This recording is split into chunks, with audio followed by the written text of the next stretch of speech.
just before we let go of that, my second idea, and we're open to any ideas. I have a co-coordinator, Jennifer Mulligan. Okay, she's back here. Is to bring in a cross-section of the people that we have living here. From young local kids to Latinas, seniors, second homeowners, and not even have prepared presentation, just have them talk. And my idea was to have Mary Bromley be the moderator. I'll call you. Seriously. But I don't think all these people are illegal, first of all, but the apartments are illegal, and we rely on this beautiful group of people that are now part of our community, and we need to face the issues that are here, and where are we going to find decent housing? I have sold homes to a broad category of demographics. I have rental assistance is a broad demographic. It ranges from, you know, family's been here forever to recent arrivals. But they all have documented status. The ones I worry about are the ones that are really falling through. I mean, I have 5 people in my office. 2 speak Spanish as native speakers. A third speaks Spanish as a learned Spanish. But there's still that large group that may be working towards legal status, but they're not there yet, and they are the ones that will more likely tend to fall through the cracks. I mean, I think in terms of if people have, and I'm talking about green card status now. If you're legal, if you have a green card status, we have programs we can help you with, and you know, but it's that other group that's very tough to deal. The workforce people who are being brought in by all the restaurants, the farming, our people are bringing in and housing people in. This comprehensive plan, one of the 8 options is seasonal housing. And it was the first thing I wanted to deal with besides the accessory apartments. And as I said at the business meeting on Monday, it went over like a lead balloon. Is there a legal? I was just going to say, let me just finish with the seasonal housing. It was focused in Montauk because that's where they felt most of the seasonal housing was being used, so have it be in the community where it's being used. It was focused in some areas that are in red. And by the way, the comprehensive plan, you can go to the town webpage and hit comprehensive plan and read the housing section. And it has maps, land use maps, where it shows where it's being recommended for seasonal housing. And what I heard Monday from the head of the Montauk Chamber of Commerce, and again, she was invited to be here, was that they were insulted that those motels, which frankly were a little run down and could have been brought up, we had identified how large the unit should be and that they could be suites, not special, but like dormitories. And it was rejected. Not to say we shouldn't go back and do it again, but it is in here. Let's see if there's anybody who hasn't asked a question or spoken. Is there anybody else? Ruth? I just want to know if there is a legal occupancy, how many people can be in a house of such and such square feet? Is there anything that is legal or not legal as far as occupancy of the home? There are rules. I don't know what they are off the top of my head. There are rules about the amount of square footage per person, per bedroom. There are requirements. Yes, but I don't off the top of my head know them. It's not something we enforce. I mean, the town does, but my office doesn't. Because this is about the accessories. What is accessory if we don't know what is the rule? What is the foundation? Well, an accessory apartment under the current code is a separate and distinct space that's capped out under the current, I believe, 600 square feet. Now, 2 people. For 2 people. That's pretty clear. Right. And rent controlled. And rent controlled. And rent controlled, and the occupants must currently reside in the town of East Hampton. And the landlord needs to be the homeowner. Well, it needs to be owner occupied. Yeah. The feelings, under the current regulations, the feeling being if you live in the same building with your tenant, that's a natural control over the tenant. The landlord has to. Hold on just a second. Under the current legal apartment regulations, not under what may be happening in the real world, but under those people who, and we've had about 7 people, which is by many definitions not a success, but by others, those 7 people are benefiting from it, so for them it's a success. We've had 7 applications that we issued permits for. I don't think people knew about it. Bob, you wanted to say something? Just a short thought. I mean, I know nothing about the complex issues of housing, but one thing which is interesting where I live outside of Greenport is that all of these same issues exist almost everywhere. My church is in Shirley, where the most affordable housing on East Long Island probably is, and these exact same issues are there. And the reason I bring it up is that, I guess from my perspective, we often cut this as a discussion about open space versus the housing issue. I'm going to suspect that the open space issue is probably the least of the complications. If this exact issue exists in Mastic and Shirley and Greenport, and here, whether there's In Long Island. 500 acres of open space somewhere or none, Arizona. the exact same issue is going on. So that I just think is maybe it's important for us to. It's much easier to have that fight. It's much easier to say, well, you know, if you just basically didn't save anything and put a bunch of houses there, it would all take care of itself.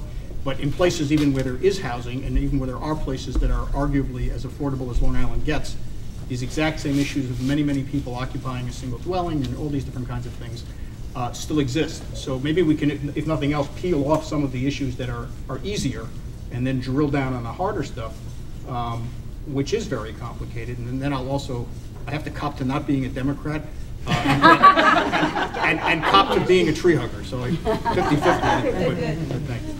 And then we'll go back here.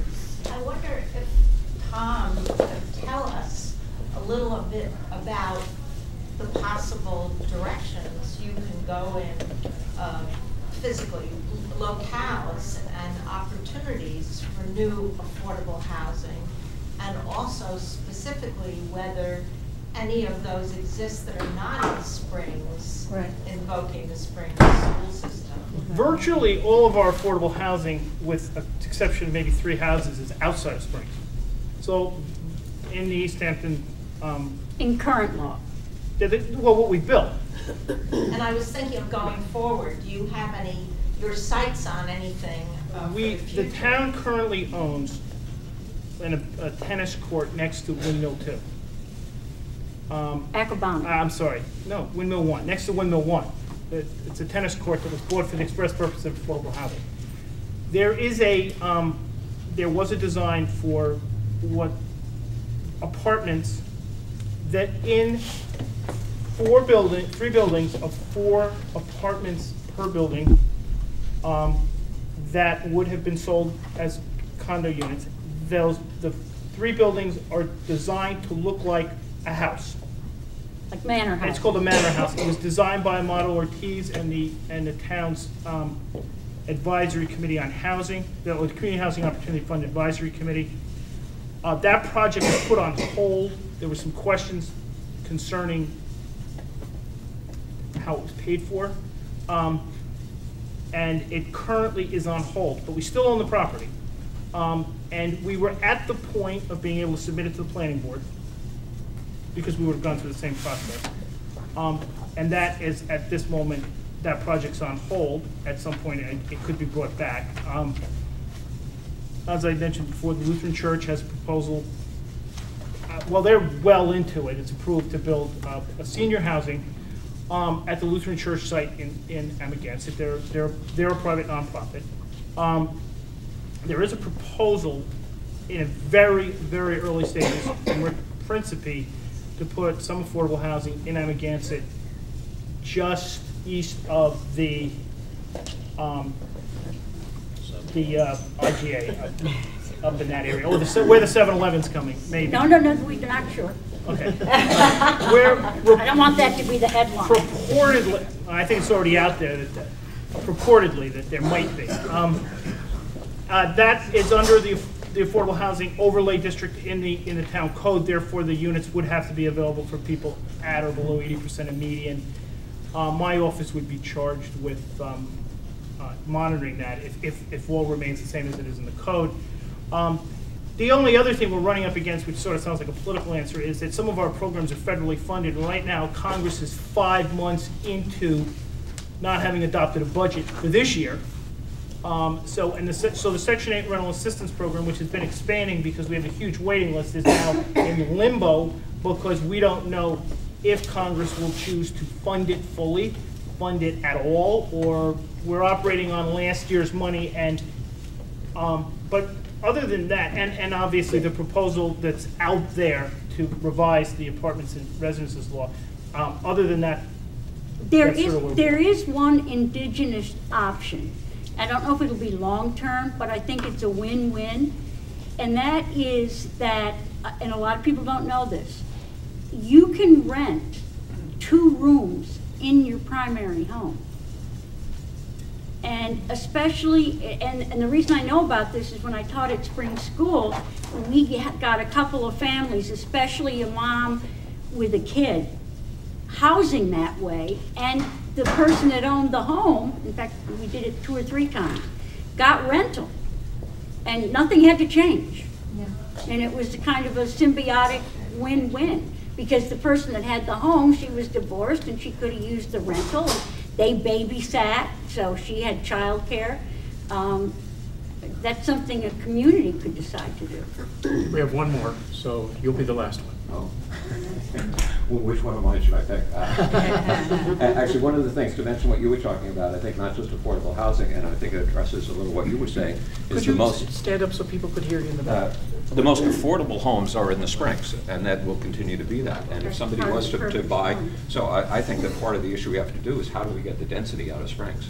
You know, is that if somebody was to own a home and rent out 2 rooms, and if they were looking for affordability, they'd buy a home in the Springs, rent out 2 rooms, and all of a sudden there are now, you know, maybe 3 more families that are going to the Springs School District and contributing to that. But the question actually, well, one of the things I wanted to point a clarification. You can cut me off if I'm going too long. It was pretty shocking to hear that total build out, the total population was 89,000. 86 now with 86 with the zoning, but my understanding is that we're like 10 to 13% away from total build out. 10. So we're almost there. I mean, so we're at, you know, so maybe total population would be 75 or something Vacant like land, 2,800 parcels. Yeah. So we really just have to, you know, pretty much learn to deal with what we have and a little bit more. I mean, it's not, you know, overwhelming. And I had one more question actually for Bob, which was with the CPF fund. Is there any relation to the CPF fund and paying school taxes or reimbursing school district for lost taxes? There is a provision in a few school districts which also had core Pine Barrens, which was, you know, large chunks taken off. So Riverhead School District, Hampton Bay School District, I think the Riverhead Library District, and Flanders Fire Department. In the enabling statute, because the Pine Barrens bill had essentially extinguished development and potential revenue from large, big chunks of those areas. If you had more than 25% off the roll CPF purchases, there was a pilot provision that was a payment in lieu of taxes to those districts. Now, I didn't get a chance to tell you this, maybe you know this, the town of Southampton, you know, I can beat on the town of East Hampton, but the town of Southampton also got into trouble because it started wiggling with how those pilot payments were to be made. And they were assessing property that was under 2 feet of water as having $46 million worth of value and all kinds of other things.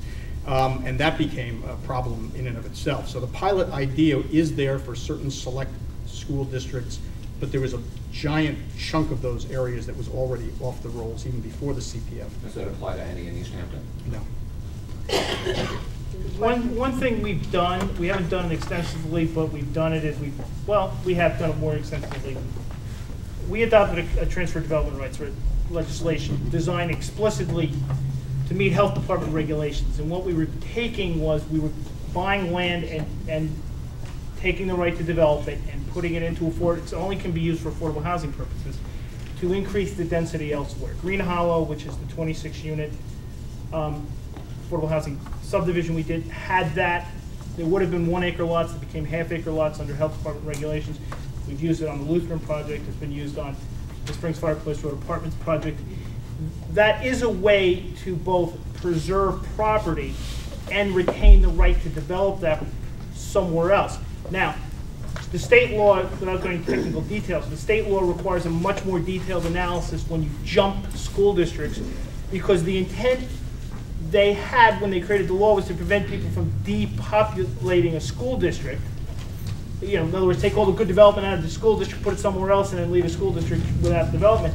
But in this case, if you wanted to move it across the school district boundaries, you do have to do an additional economic analysis of that impact. But you could do that. We have 50 development units for affordable housing now that we have. In fact, there was a total of 78 that we've gotten from preserving land. In other words, if you buy, like in Boys Harbor, well, let's just say 20 acres of land, and you could have had 8 homes on that. It's not quite 1-to-1, but those development rights, we have a law we worked with the health department, can now go into an area like apartments over stores. Right. Because you're not increasing the density. Preferably, it should be within the same school district, but that is, now we have 50 of those out there. So there is opportunity, but it takes so much work and focus. And even though the planning board puts you on the fast track, it's an effort, but it must be a community effort, because all of this beautiful land has also been peopled with a community for 380 years that has understood the importance of being stewards, but that wants to be able to live here sustainably. One last question. Lisa, in terms of planning and planning for the future, is there any room for philosophy in that, or thinking about how to educate a community about the changing demographic and helping people to be more open to affordable housing in areas that would be defensive and up in arms against it? I mean, does that fall under planning? It always has. But don't we need to integrate that into planning? You know, planning, I remember a former councilwoman, Mariella Rudishan, and she would say, planning is political, politics is life. And the planning department continues to do education every day of work. They do it to everybody who comes to the counter. They do it at the planning board meetings. They go out to Rotary clubs and all sorts of different organizations, talking about the various different programs that have been in place, talking about the demographics, talking about the changes, talking about the very real and severe need for affordable housing. The planners sometimes get called advocates for coming out with these figures, but that has really been something that has been part of the planning tradition in this town, and I don't see any end to it. Let's remember, though, that we do have throughout town 16 affordable housing, I don't want to use the word projects, opportunities that have fit into neighborhoods and have not been overdone. And as Bonnie Bistrian said on Monday, there are 2 large areas in town. One's 100 acres, the other one is, I think, about 70 acres that are not developed. Where? The pits. 2 gravel pits, which the last. But other than that, there's not really a lot of vacant What land. about Wainscott? What about? That's the pit in Waynescott. Oh, it is, okay. Yes. We're also talking about the Girl Scout camp in Springs. For affordable housing. All I'm saying is that that's open space. No, that's, I don't think that should be for affordable housing I'm in not, Springs. I'm not, Charles, advo- you don't want that out there? I'm not advocating for affordable housing, but indeed it is a possible land purchase for CPF at some point. We need to say thank you to everybody because. And Gardener's Island, what about that? That's all. There's an easement on that for 20 years to So keep it the way it is. 15 to go, right? Oh, okay. Thank you, everybody. Thank you.